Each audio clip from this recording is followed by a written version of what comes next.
Tiffany's came into existence in 1837 with a young man from Connecticut, Charles Lewis Tiffany, whose family was in the dry goods and cotton business in Connecticut. And the first day's receipts in September of that year, when they opened at the end of September, were a wonderful $4.95. Their first store was down at 259 Broadway. They have moved 6 times. As society moved uptown, Tiffany moved uptown, and they relocated at the corner of 5th Avenue and 57th Street in 1940. Isn't it wonderful? Do you see what I mean? How nothing bad could ever happen to you in a place like this? It isn't that I give a hoot about jewelry, except diamonds, of course. Like that. Charles Lewis Tiffany knew that diamonds were very much a symbol of his company, and so when this great canary yellow diamond was discovered in South Africa in 1877, he bought it, and it was sent to Paris to be cut. And then it was cut to 128.54 carats with 90 facets to maximize its brilliance.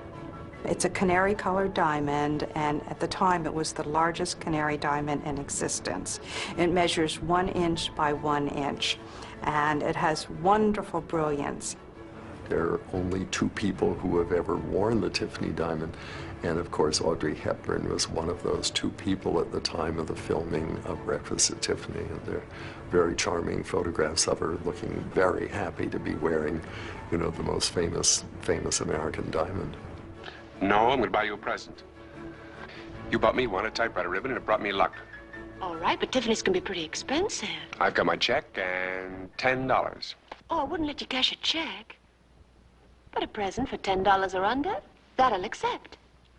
Of course, I don't exactly know what we're going to find at Tiffany's for $10. The Tiffany setting has become the traditional setting for engagement rings because it does maximize the brilliance of the stone. You can see into the stone from underneath. It holds the stone away from the setting, and it makes it, to me, it makes it more beautiful.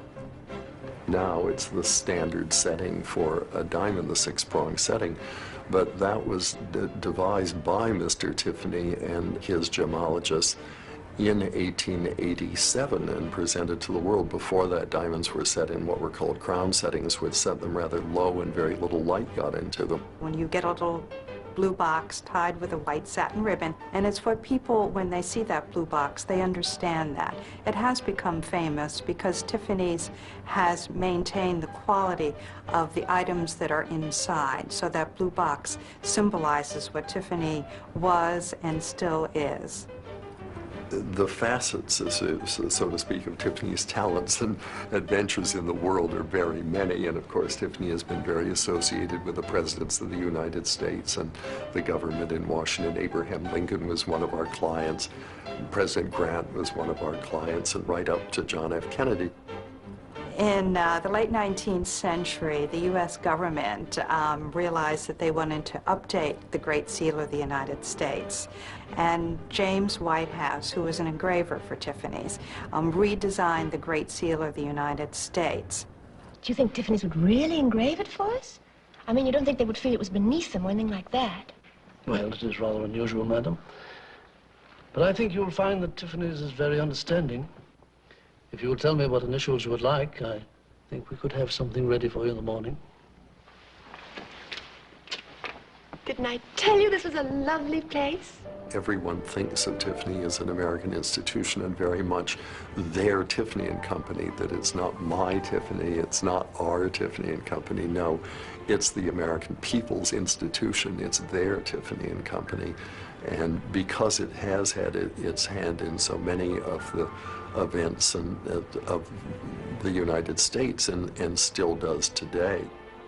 Since Tiffany was one of the largest silver makers in this country, a lot of the sports enthusiasts, those who sponsored races, etc., came to Tiffany's, such as in the 1850s, early 1860s. Today, we make the Super Bowl trophy, the Vince Lombardi Super Bowl trophy since 1967, and the NBA trophy, and NASCAR, and of course the World Series. Let's not forget that, the World Series trophy.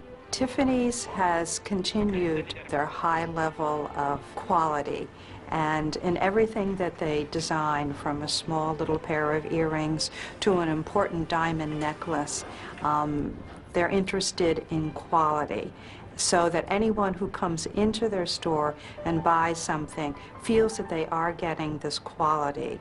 Someone said one day, what's Tiffany about, when our wonderful publicist, the great fashion impresario Eleanor Lambert, was standing next to me. And she said, it's fun to dream. That's what it's about. It's fun to dream. It's romantic to dream. That's what Tiffany is about.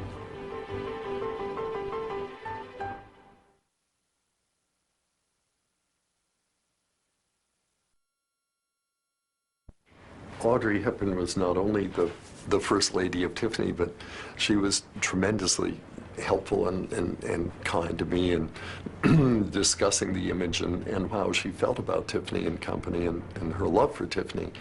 And when the time came that I was writing the 150th anniversary book for Tiffany that would come out in 1987, I thought, wouldn't that be wonderful if she would comment on her feelings for Tiffany in the book? So I called her in Stadt and said, would she consider, writing a little something as a preface to the book? And Audrey said, yes, John, I'll call you back.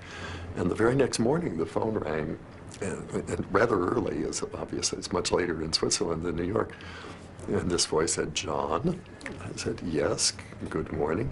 This is Audrey. I'm sitting out on my terrace and I've written something. Maybe you'd like to hear it. I said, yes, Audrey, of course I'd like to hear it. She said, well, I hope it will do. It's what I've written for the preface for the book. And I brought her letter. It's so charming, and I think it not only sums up what she thought of Tiffany and Company, but what it really has a lot to do with the essence of Tiffany and why we have been so successful over the years. And there's her letter. Isn't her handwriting wonderful? Dear Tiffany, a thing of beauty is a joy forever. That is why the luster of the art of Tiffany's remains undimmed. For 150 years, your name has stood for beauty, style, quality, and constancy. You have brightened our lives with your jewelry, illuminated our homes with your lamps, brought a glow to our tables with your silver, and given distinction to our lives. You certainly have to mine by inviting me to breakfast. How many can say that they had coffee and croissants at Tiffany's? A memory I shall always cherish. Happy birthday, dear T, with love, but also with envy, for after 150 years you don't have a wrinkle.